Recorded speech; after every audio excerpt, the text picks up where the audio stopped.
మీరు ఎలాంటి బిజినెస్ చేస్తున్నా ఏఐ టూల్స్ ద్వారా మీ బిజినెస్ ని డబుల్ చేసుకోవచ్చు. జస్ట్ 49 రూపీస్కే ఏఐ టూల్.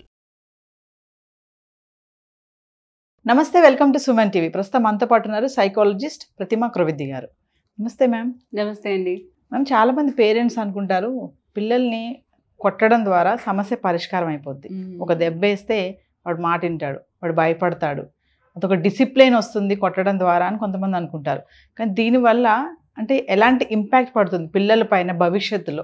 ఇలా కొంతమంది అస్తమానం కొడుతూ ఉంటారు, చీటికి మాటికి డవాలు మన చేతులు ఎత్తేస్తూ ఉంటారు కదా. సమస్యలు ఎలా ఉంటాయంటారు? ఫ్యూచర్లో పిల్లల భవిష్యత్తు ఎలా ఉంటుందంటారు?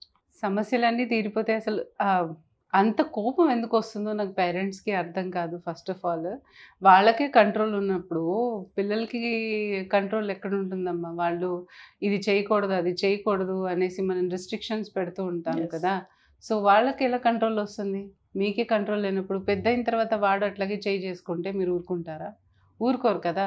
సో మన కోపమే మన శత్రువు, మన శాంతమే మనకు రక్ష.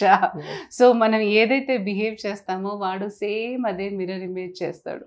నాకు ఈ ఎక్స్పీరియన్స్ ఎప్పుడైందంటే, నేను స్కూల్లో వర్క్ చేస్తున్నప్పుడు ఈ కోవిడ్ టైం వచ్చింది కదా. నేను అనుకునేదాన్ని అందరూ ఇంత ప్రేమించారు అంటే, ఒకప్పుడు ఊరికనే అలా నా పిల్లల మీద నేను చేసుకున్న రోజులు ఉన్నాయి, జస్ట్ అలా కొట్టడం అనమాట. అది కొట్టి కూడా నేను చాలా బాధపడేదాన్ని. ఎంత రేంజ్ మీద కోపం వచ్చినా చిన్న దెబ్బే పడేది, కానీ ఆ దెబ్బ కొట్టినందుకు కూడా నేను అంత బాధపడేదాన్ని.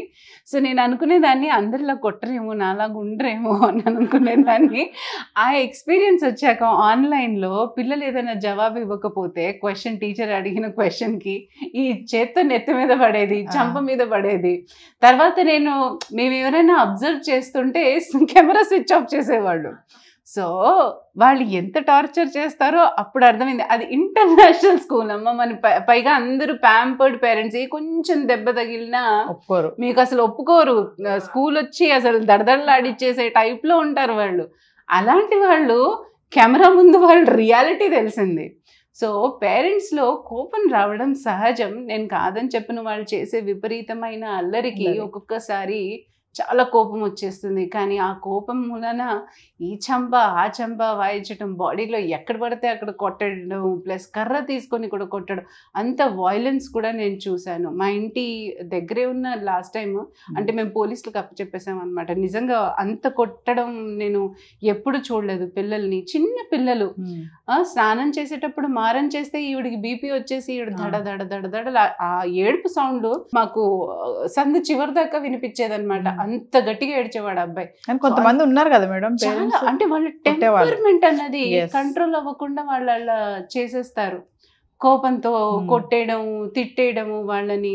సో అది చాలా చాలా తప్పు. పిల్లల్ని అంత ఇదిగా ఉన్నవాళ్ళు ఇప్పుడు చూడండి, మనం అనుకుంటాము ఇలా కొట్టడం మూలన వాళ్ళు డిసిప్లిన్లోకి వస్తారు అని చెప్పి. మీరు అదే నేర్పిస్తున్నారు. పెద్ద అయిన తర్వాత వాడు అదే అహంకారం, అదే వైలెన్స్ తీసుకుని పెళ్ళయిన తర్వాత వాడు చడామడా వాడు వైఫ్ని కొట్టాడు అనుకోండి, అక్కడ ఏమంటాము? ఏమని కేసు పడుతుంది? Physical abuse, verbal abuse. అంటే వీళ్ళు చేసేది ఏంటి? ఇక్కడ చిన్నపిల్లల్ని లెక్కని చిన్నపిల్లలకి నిజంగా ఊహొచ్చుంటే వీళ్ళు కూడా కేసులు పెట్టేవాళ్ళేమో కదా. ఈ సిస్టమ్ అనేది మన అమెరికాలో ఉంటుంది కదా. అంటే ఏదైనా వైలెన్స్ చేస్తే పిల్లలకి రైట్స్ ఇచ్చేస్తారు, వాళ్ళు కాల్ చేసేయచ్చు హెల్ప్ లైన్కి.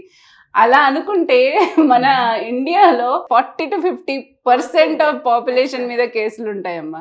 అదైతే గ్యారంటీ. ఎందుకంటే ఇక్కడ టెంపర్మెంట్ కంట్రోల్స్ అనేది ఉండదు. అఫ్ కోర్స్ అక్కడ ఇంకో ఎక్స్ట్రీమ్ పేరెంట్స్, ఇక్కడ ఇంకో ఎక్స్ట్రీమ్. ఇక్కడ చాలా అబ్యూజివ్ వర్డ్స్ కూడా మాట్లాడడం, అంటే బూతులు తిట్టడం పిల్లల్ని చాలా చూశాను. అండ్ ఇక్కడ వాళ్ళు అక్కడికి వెళ్ళి కూడా బూతులు తిడుతూ ఉంటారు. ఆ కేసులు కూడా వచ్చాయి నాకు. సో ఈ వర్బల్ అబ్యూజ్ అన్నది అండ్ ఫిజికల్ అబ్యూజ్ అన్నది చాలా చేస్తూ ఉంటారు. ఎందుకు వాళ్ళలో మళ్ళీ తిరిగి కొట్టే శక్తి ఉండదనా? మన ఏమంటారు, మన పెద్దరికాన్ని అంతా మనం అలా చూపిస్తే ఎలాగా? మనలో సహనం, మనం ఒక రోల్ మోడల్స్ వాళ్ళకి కదా. సో అది కాకుండా మీరు ఇంత వైలెన్స్ చేస్తే పిల్లలు ఎలా తట్టుకోగలరు? నిజంగా మారుస్తాము, డిసిప్లిన్లో తీసుకొస్తాము పిల్లలని అని అన్నప్పుడు నిజంగా ఆ లెక్కన మనం పెద్ద పెద్ద క్రిమినల్స్ని వదిలేస్తున్నాము. రేప్ చేసిన వాళ్ళని, మర్డర్లు చేసిన వాళ్ళని, చేసిన వాళ్ళని మరి కొట్టి చేసే సమాజం అంత బాగుపడుతుంది కదా. ఎక్కడ పడుతుంది?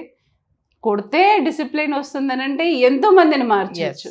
మరి చిన్న పిల్లల మీద ఎందుకమ్మా అంత ఇది వాళ్ళకి?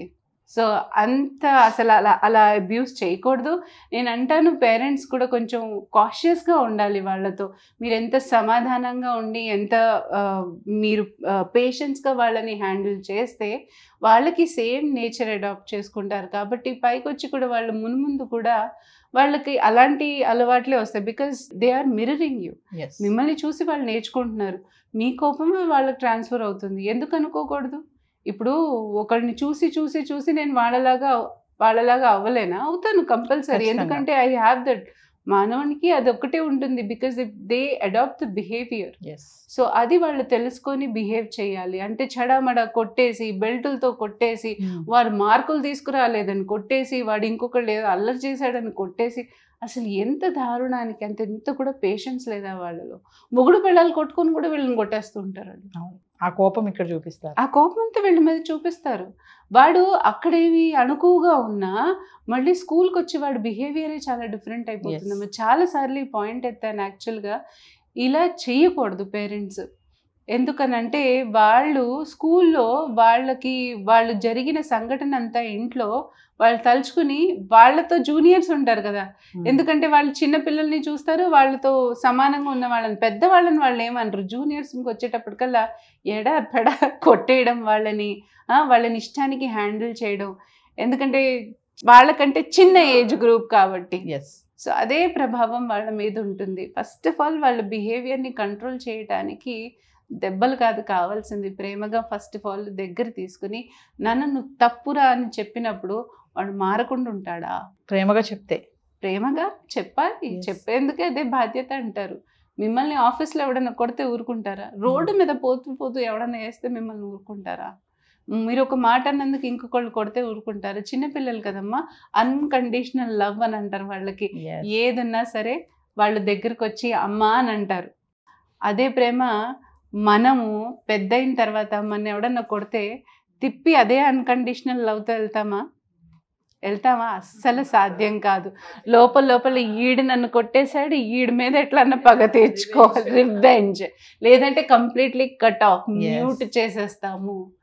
మరి ఎందుకంటే మనకి ఇప్పుడు బలం ఉంది కాబట్టి మనం తీసుకోలేము. చిన్నపిల్లలకు బలం ఉండదు కాబట్టి వాళ్ళు ఏం చెప్పినా, ఏం మీరు చేసినా తీసుకోవాలన్న రూల్ వాళ్ళకి లేదు. ఈ సమాజం కొంచెం మారాలి. అండ్ పిల్లలు కూడా అల్లరి చేస్తుంటే వాళ్ళని కంట్రోల్ చేసే వేరే మార్గాలు చూసుకోండి. అంతేకాని తిట్టడం ఓకే,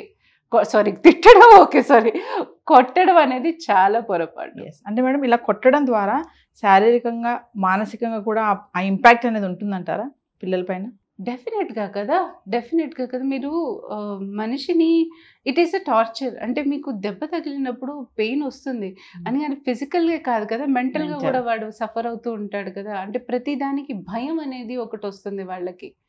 భయం అనేది వచ్చినప్పుడు ఇంకా వాడు మానసికంగా వాడు కొంచెం పేరెంట్స్తో ఏదైనా చెప్పాలంటే ఏం చేస్తాడు? వాడు భయపడుతూ ఉంటాడు. అంటే ఇంకా దెబ్బలు తింటానేమో అని. లేకపోతే ఇంకో ఎక్స్ట్రీమ్ కొడితే కొట్టాడు, నా ఇష్టం వచ్చినట్టు చేస్తానని. కొంతమంది అదో కేటగిరీ, మొండిగా అయిపోతారు, రెబెలియస్ అయిపోతారా? కొడితే కొట్టాడు, నేను ఇట్లాగే అలవాటు, అది ఒక దెబ్బ వేస్తారు, 2 దెబ్బలు వేస్తారు. అంటే మొండితనం అలవాటు అయిపోతుంది. ఈధర్ ఈ ఎక్స్ట్రీమ్కి వెళ్ళిపోతారు, ఈధర్ లేకపోతే భయం. ఏమన్నా అనాలంటే మళ్ళీ ఏమన్నా అంటారేమో, మళ్ళీ ఏమన్నా తిడతారేమో, కొడతారేమో అన్న భయం. సో 2 ఎక్స్ట్రీమ్స్కి వెళ్ళే ఛాన్సెస్ ఉంటాయి. సో మోడరేట్గా అసలు పేరెంట్స్ అర్థం చేసుకోవాల్సిందేంటంటే ప్రతిదీ ఫిజికల్గా వెళ్ళాల్సిన అవసరం లేదు. వాళ్ళు మంచి చెప్పొచ్చు, దాంట్లో వేరే పనిష్మెంట్స్ అంటే ఏదైనా వాళ్ళ టీవీ కట్అవుట్ చేయటమో, లేకపోతే వాళ్ళ చిన్నవి అలాంటివి చెప్పడం, లేకపోతే కొన్నిసార్లు టైం అవుట్ అని కూర్చోబెడతారు చిన్నపిల్లల్ని. నువ్వు ఎవరితో మాట్లాడవు, ఈ టైం వరకు నీతో ఎవరు మాట్లాడరు. అది ఎవరికైనా అది రోషం, అది ఇన్సల్టింగ్ అనిపిస్తుంది. అయ్యో నన్ను ఎవరు మాట్లాడలేదు. అది ఏ ఏజ్ గ్రూప్ కైనా అంతే. ఒక టైం లిమిట్ దాటితే వాడు ప్రవర్తన మారట్లేదు అంటే ఇంకో ఆల్టర్నేటివ్ చూసుకోవాలి. కానీ ఫిజికల్గా వెళ్ళడం అనేది చాలా తప్పు ఎవరిని అయినా అంతే, పెద్దవాళ్ళే సహించలేనప్పుడు చిన్నవాళ్ళు కూడా భరాయించాల్సిన అవసరం వాళ్ళకి లేదు. అందులో కొట్టడం వల్ల మేడం పిల్లలు నెగిటివ్ ఫీలింగ్స్ కూడా పెరుగుతాయా? చాలా పెరుగుతాయి కదా పేరెంట్స్ మీద. వాళ్ళకి ఏంటంటే మా అమ్మ కొడుతూనే ఉంటుంది, ఎప్పుడు చూసినా కొడుతూనే ఉంటుంది. అసలు కొంతమంది వచ్చి అనేవాళ్ళు, వాళ్ళు మా మమ్మీ డాడీ రోజు తిట్టుకుని కొట్టుకుంటూ ఉంటారు, సో నేనేం చేస్తాను, నన్ను కూడా కొడతారు మళ్ళీ వచ్చి, వాళ్ళు కొట్టుకుంటారు నన్ను కూడా కొడతారు. అంటే చిన్నపిల్లలు అమాయకంగా చెప్పేయడం అనమాట. సో వాళ్ళ మీద ఇమేజ్ లో ఏం పడుతుందని అంటే, వైఫ్ అండ్ హస్బెండ్ అంటే ఇలా అమ్మా నాన్న అనే వాళ్ళు ఇలాగే ఉంటారు. సో బయట నుంచి కూడా వాళ్ళు ఎక్స్పెక్ట్ చేసేది ఎంత, అబ్బో లోకమంతా ఇట్లాగే ఉందేమో. కరెక్ట్, మనకి ఇమేజ్ ఎట్లా ఫామ్ అవుతుంది, బేసిక్గా మనకి ఎన్వైర్న్మెంట్, హోమ్ ఎన్వైర్న్మెంట్ నుంచే ఫామ్ అవుతుంది పిల్లలకి. సో ఆ హోమ్ ఎన్వైర్న్మెంటే మనం సేఫ్గా ఇవ్వలేకపోతే బయట సేఫ్ ఉంది అని ఎలా అనుకుంటాడు అబ్బాయి? మనం ఏదిస్తే అదే కదా. సో ఆ సేఫ్ అండ్ సెక్యూరిటీ వాడికి ఉండదు. బయటకు వస్తే కూడా ఏ కొంచెం వచ్చినా వాడు తట్టుకోలేదు, వాడే వేస్తాడు జనాల్ని, అంతే కదా. సో ఇప్పుడు జరుగుతున్నది అంతా చూస్తూనే ఉన్నారు కదా మీరు. సో ఆ కోపం, ఆ ఆవేశం ఆపుకోకుండా పిల్లలు, యాక్చువల్లీ మీరు టీనేజర్స్తో చాలా గమనిస్తారు వాళ్ళని. టీనేజర్స్లో అస్సలు యుద్ధాలు జరుగుతాయి, అసలు కాలేజెస్లో చూడాలి మీరు, అసలు ఆపడానికి కూడా కష్టం వాళ్ళని. ఒకళ్ళకొకళ్ళు దీని మీద కొట్టుకుంటారో తెలియదు, కానీ ఎమోషనల్గా అస్సలు స్టెబిలిటీ లేదు. ఎమోషనల్ ఇంటెలిజెన్స్ అనేది వాళ్ళు పట్టించుకోరు, మేనేజ్మెంట్లు పట్టించుకోరు. కనీసం వాళ్ళని దీంట్లో డెవలప్ చేయాలి, వీళ్ళల్లో ఆ మార్పులు తీసుకురావాలి, ఎమోషనల్గా వాళ్ళు ఎంత కంట్రోల్గా ఉండాలి అన్నది పేరెంట్స్కి గైడెన్స్ ఇవ్వాలి, అలా అవేర్నెస్ వాళ్ళని కూడా పెంచాలి. సో బేసిక్గా ఇదేంటంటే ఫిజికల్గా వాళ్ళు వైలెన్స్ అయినప్పుడు అది స్టాప్ చేయటానికి ఈవెన్ అందరూ, ఐ మీన్ టు సే కంప్లీట్గా మనం ముందుకు వెళ్తే తప్ప వాళ్ళు అంటే ఫ్యూచర్లో కూడా వాళ్ళు ఆపే ఛాన్సెస్ మాత్రం ఉండదు. ఇంకా ఎక్కువ అవుతుంది తప్ప ఈ నేచర్ అది తగ్గే ఛాన్సెస్ అయితే ఉండదు. అందుకే I mean after marriage you see them you పెళ్ళాలని కొట్టడము, అబ్యూజివ్గా మాట్లాడడము, ఇవన్నీ ఎక్కడో క్యారీ ఫార్వర్డ్ అవ్వదు. వాళ్ళ వెనక్కి తిరిగి చూస్తే వాళ్ళ తల్లిదండ్రులు కూడా సేమ్ చేసి ఉంటారు, లేదా వాడు ఎక్కడైనా రిలేటివ్స్లో కూడా చూసుంటాడు. సో చూసి చూసి చూసి వాడికి ఒక ప్యాటర్న్ అలవాటు అయిపోతుంది దీంట్లో, బ్రెయిన్లో. ఇలాగే ఉండాలి, డామినేటింగ్ ఉండాలి, ఇలాగే కంట్రోల్ చేయాలి. Control, first of all control, మనుషుల్ని కంట్రోల్ చేసేది ఇదే విధం. సో ఆ కంట్రోల్ ఎప్పుడైతే వాడికి ఆ వర్డ్ అలా స్టిక్ అవుతూ ఉంటుందో ఈ ఫిజికల్గానే వాడు చేస్తూ ఉంటాడు అనమాట. సో అది బేసిక్గా. థ్యాంక్ యూ అండి.